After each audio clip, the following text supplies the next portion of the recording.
की सरकार मुर्दाबाद, यमुनानगर प्रशासन मुर्दाबाद, यमुनानगर प्रशासन। दुकानदार ज़बरदस्ती आपको कोई दवाई या कोई और चीज़ उसके आ देता है तो आप उसकी लिखित शिकायत कृषि विभाग को कि कई बार हमारे किसान साथी ने खाद पकड़ा है। रात को पहरे लगाते हैं, जो कि काम प्रशासन का है, ना कि किसान का है। दोस्तों, यमुनानगर जिले के बिलासपुर ब्लॉक में जहां काफ़ी दिनों से एक नया मुद्दा उठाया जा रहा है, खाद की कालाबाजारी। आप देख रहे होंगे कि सोसाइटियों में हर जगह लाइनें लगी हुई हैं, लोग अपना आधार कार्ड लेकर घूम रहे हैं, लेकिन उनकी ये शिकायत है किसानों की, उनका खाद नहीं मिल रहा है। जबकि सोसाइटियों के जो सेक्रेटरी होते हैं, जो सेल्समैन होते हैं, वो बोलते हैं कि हमारे पास खाद बहुत है, हमारे पास चौथे दिन गाड़ी आ रही है, लेकिन वो खाद कहाँ जा रहा है। तो कहीं ना कहीं कालाबाजारी सामने आ रही है। इस समय हम खड़े हैं बिलासपुर की ये कोर्ट परिसर में, और मेरे पीछे आप देख सकते हैं ये पब्लिक, ये भारतीय किसान यूनियन चुड़ुन्नी ग्रुप से है। और आज यहाँ पे ये लोग एसडीएम साहब से के साथ मीटिंग करने वाले हैं, ज्ञापन देने वाले हैं खाद की कालाबाजारी को लेकर। और बाकी मेन मुद्दा क्या है, पूरी बात हम जानेंगे इनसे। हम आपके सामने आपकी बात कराते हैं। सत श्री अकाल जी। सत श्री अकाल जी। हमारे साथ मनदीप रोड छप्पर जी हैं। भाई साहब, आज क्या किन मुद्दों को लेकर आज यहाँ पे मीटिंग हो रही है? देखिए, बिलासपुर के अंदर क्या सारे डिस्ट्रिक्ट यमुनानगर में बड़ी खाद की समस्या आ रही है जी। उसको लेकर आज यहाँ हमारे जो किसान नेता थे, गुरमेज कपूरी जी, सतिंदर पेरवाड़ा जी, उन्होंने 3 दिन पहले एसडीएम साहब से मिले थे। उन्होंने एसडीएम साहब ने आश्वासन दिया था कि हम खाद भी हो गए इस बिलासपुर में ब्लॉक में हम खाद पहुँचाएंगे, पर एसडीएम साहब ने कोई भी अभी तक खाद नहीं मंगाया। पीछे रैक लगा था, जिसमें रैक में भी सिर्फ 1-1, 2-2 कट्टा मिला है। जब पता है शॉर्टेज है खाद की, तो आप ज़्यादा रैक क्यों नहीं लगा रहे हैं? तो ये किसानों को परेशान किया जा रहा है। तो उसको लेकर आज यहाँ पर धरना प्रदर्शन करेंगे। आज कोई कड़ा फैसला लेंगे जिससे गले की फांस बढ़ने वाली है प्रशासन की। लेकिन मनदीप जी, अगर हम सेल्समैन से और सोसाइटी वालों से बात करते हैं, वो कहते हैं कि हमारे पास तीसरे और चौथे दिन गाड़ी आ रही है और गाड़ी और खाद की कोई कमी नहीं है। देखिए, आपने पहले भी देखा होगा कि कई बार हमारे किसान साथी ने खाद पकड़ा है। रात को पहरे लगाते हैं, जो कि काम प्रशासन का है, ना कि किसान का है। किसान खाद नहीं मिल रहा है तो पहरे लगा रहा है, खाद पकड़ रहा है, फिर उसके बाद खाद पकड़ लेते हैं तो सबसे बड़ी आंच गिरती है वो छोटे कर्मचारी पे। जी। कर्मचारी उस पे सस्पेंड किया जाता है, उसको जो कच्चा होता है। जी। जो पक्के कर्मचारी हैं, अभी कुछ दिन पहले रणजीतपुर में वो कच्चा था, कच्चा कर्मचारी था, उस पे आंच गिरी। जो बड़े मगरमच्छ थे या बड़े अधिकारी थे, उन पर कोई आंच नहीं गिरी, पर कच्चे कर्मचारी के पर आंच गिरी है। तो यही लाइसेंस जो हमारा यमुनानगर का प्रशासन है, डीडी एग्रीकल्चर है, जो भी है, वही प्रशासन है जो लाइसेंस कैंसिल करता है। वही 15 दिन बाद रिन्यू कर देता है। वही बताते हैं प्रशासन, आपके रिन्यू इलेक्शन अपना न्यू जो आपका ये कटा है, लाइसेंस कटा है, ऐसे आपका दर्ज होगा। जी।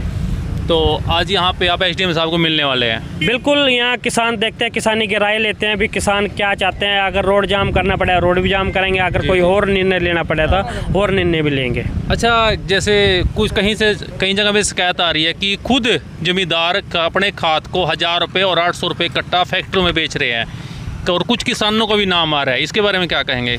नहीं, हमारे कुछ किसान हैं जो जब भी खाद आता है वो हर बार लाइन में लगे हुए हैं, उनको इतनी खाद की जरूरत नहीं है, और ये हमें सुनने को आ रहा है। देखिए, या तो फिर सरकार जो सोसाइटी वाले हैं उनको भी पता होगा। हाँ। उनको भी पता होगा।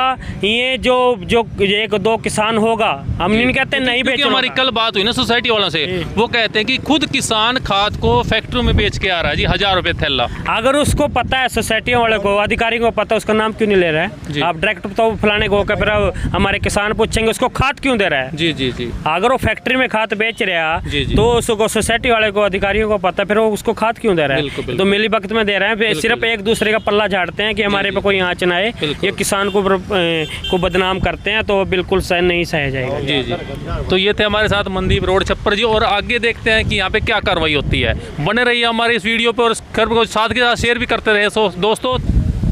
दोस्तों, आप मेरे पीछे देख सकते हैं, यहाँ पे बहुत ज़्यादा घाट क्षेत्र लगे किसाने हुए हैं। सपिंदर हैं अपने फिरोड़े से, भाई साहब हैं, क्या नाम है भाई साहब? कहाँ से जी? पिलखनवाड़ा से हैं।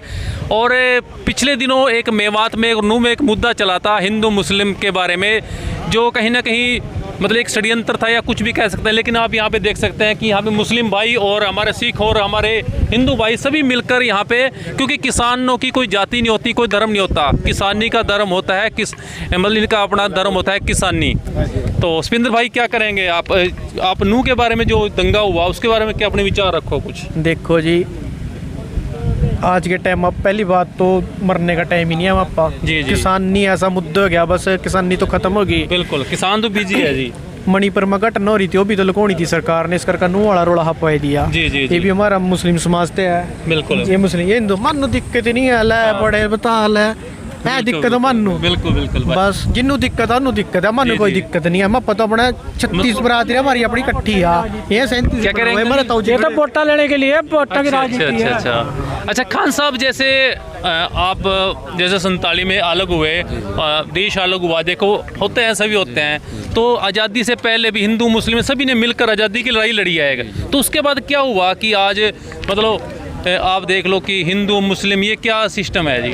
ऐसा जी, आज़ादी जब देश को जब आज़ादी दिलाई गई थी, उसमें मुस्लिम समाज का भी उसमें बड़ा योगदान था। सभी का सहयोग था। उसमें हिंदू मुस्लिम सिख सभी ने साथ मिलकर के जो आज़ादी देश को दिलाई थी, जी। वो जो विभाजन का जो कारण था वो भी एक सरकार की नीतियाँ थी। जी। हमारे समाज में यहाँ पे हमारे बिलासपुर में किसी भाई को कोई परेशानी नहीं, आप हम सभी एक साथ इकट्ठे रहते हैं, इकट्ठा खाना पीना है, कोई ऐसी दिक्कत नहीं। आज भी जो दौर चल रहा है ये सब षड्यंत्र है सरकार का। ये राजनीति है इसमें। आप खुद समझदार है, हर आदमी, और जनता जाग चुकी है, जनता को नजर आने लग गया कि इनका ये सब एक वोट की राजनीति है जो ये कर रहे हैं। जी। बड़े किसी आदमी को परेशानी नहीं हो रही। नूह में मेवात में जो भी हो रहा है वहाँ भी आम आदमी ही पिस रहा है। जो करने वाले हैं वो तो दोनों साइड के साइड में बैठे हैं, उनकी तो कोई दिक्कत ही नहीं।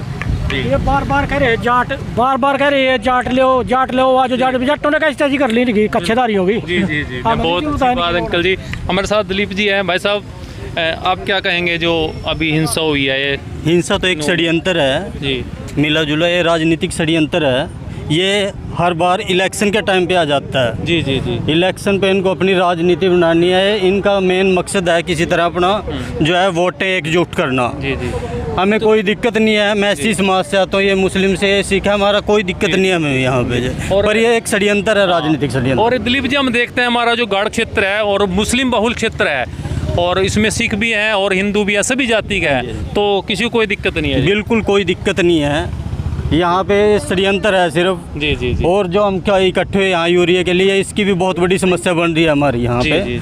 यूरिया बिल्कुल नहीं मिल रहा है। जैसे मैं अपने मतलब 36 गांव से जीतता हूँ जिला परिषद में। मैं गांव में जाता हूँ, लोग काम के बारे में कम पूछते हैं, यूरिया के बारे में पूछ रहे भी यूरिया कब मिलेगा, यूरिया मिलेगा। अभी टाइम है, जीरी का भी टाइम चल रहा है। यूरिया अगर यूरिया नहीं मिला तो जीरी कैसे होगी? जीरी 2 महीने के लिए, जीरी के कई खेत ऐसे हैं जी 2 नालियों पे रुक रहे हैं जी, यूरिया की मांग कर रहे खेत। हाँ, यूरिया की वजह से खेत पे। तो बहुत अच्छी बात की दिलीप साहब ने, और हमारे साथ खान साहब है, और इन्होंने एक अच्छी मिसाल पेश की है हिंदू मुस्लिम एकता के बारे में। तो अब देख सकते हैं दोस्तों, ये अब सभी किसान एसडीएम ऑफिस में जाते हुए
तो रेलवे रैक से उतरेगा तो उसमें उतरने में और दुकानों तक पहुंचने में टाइम लगेगा, तो थोड़ा सा सब्र रखिएगा। ये नहीं कि दोपहर बाद क्या दिया तो 2 बजे ही। और आपका भाईचारा बहुत है दुकान वालों से, सब आपके वो है, तो आप उनसे एक बार संपर्क जरूर कर लीजिएगा भाई किस टाइम तक दुकान में आएगा, क्योंकि वो रेलवे से उतर कर गोदामों में जाए, गोदाम से दुकान पे और फिर POS मशीन में चढ़ता है। तो ये ना हो कि दोपहर बाद या वहाँ लाइन में लगाएं, तो आपको मिलेगा तकरीबन 68,000 बैग हैं। और आज के बाद हमने एक व्यवस्था और कर दी है कि हर दुकान पे जिस पे भी ये यूरिया खाद जाएगा उस पे हमारा कर्मचारी, चाहे कच्चा है पक्का है, वो वहाँ उसकी निगरानी में ही वहाँ खाद बटेगा। और जहाँ तक आप सब की शिकायत है कि दुकानदार उसके साथ कुछ दवाई कुछ वो लगा के देता है, तो अगर आपको कोई ऐसी वो मिलती है कि दुकानदार ज़बरदस्ती आपको कोई दवाई या कोई और चीज़ उसके आ देता है, तो आप उसकी लिखित शिकायत कृषि विभाग को कर सकते हैं और हम जैसी कार्रवाई होगी, चाहे लाइसेंस सस्पेंशन कैंसिलेशन जो भी होगा, हम तुरंत कार्रवाई करेंगे। धन्यवाद। दोस्तों अभी आपने SDM साहब और एग्रीकल्चर SDO साहब के बयान सुने। उन्होंने बोला है कि यदि कोई भी दुकानदार अपने खाद के साथ कोई प्रोडक्ट लाता है, फर्टिलाइज़र बेच सकता है, तो आप हमें कांटेक्ट कर सकते हैं, उसकी लिखित में शिकायत कर सकते हैं। तो अब हमारे साथ किसान भाई हैं, इनसे पूछ सकते हैं कि आप इनकी बातों से कितना संतुष्ट है। SDO साहब ने बिल्कुल सही कहा, इनसे हम बिल्कुल संतुष्ट है जी। अगर हाँ, और बता रहे हैं कि रैंक आ जाएगा, जैसे रैंक आ जाए उससे बढ़िया बात, बहुत बढ़िया बात है, क्योंकि किसानों ने बहुत से किसान साथियों ने बाल भी यूरिया नहीं मिला। बिल्कुल बिल्कुल जी। तो इस करके अगर जरूरी खाद मिलना चाहिए जी जी। और सोसाइटिया में जोन से ये सारी सोसाइटियाँ है, गाँव की सोसाइटियाँ, प्रत्येक सोसाइटी में यूरिया आना चाहिए। हाँ। तो सुनील जी अभी जैसे बात हुई आपके प्रशासन से कि आज यूरिया आप मतलब मिल जाए किसानों को। हाँ, मिलना चाहिए किसानों को। इस यूरिया की बहुत समस्या है, क्योंकि अब जोन से किसान ने यूरिया नहीं गिरा। बिल्कुल सर। उनका यूरिया गिरना 10 दिन बाद तो कोई फायदा नहीं है यूरिया का। अभी टाइम है, अभी टाइम है यूरिया गिरने का। जो ये मिल जाए तो उससे बढ़िया बात नहीं है। बहुत ठीक है सर। तो दोस्तों ये हमारे साथ कुछ किसान थे, और ये इस वीडियो खबर को ज़्यादा से ज़्यादा शेयर करें दोस्तों, और बने रहिए हमारे चैनल पर। यदि आपने हमारे चैनल को सब्सक्राइब नहीं किया तो प्लीज़ सब्सक्राइब करें। पॉलिटिकल स्टंट न्यूज़ के साथ सिटी 71।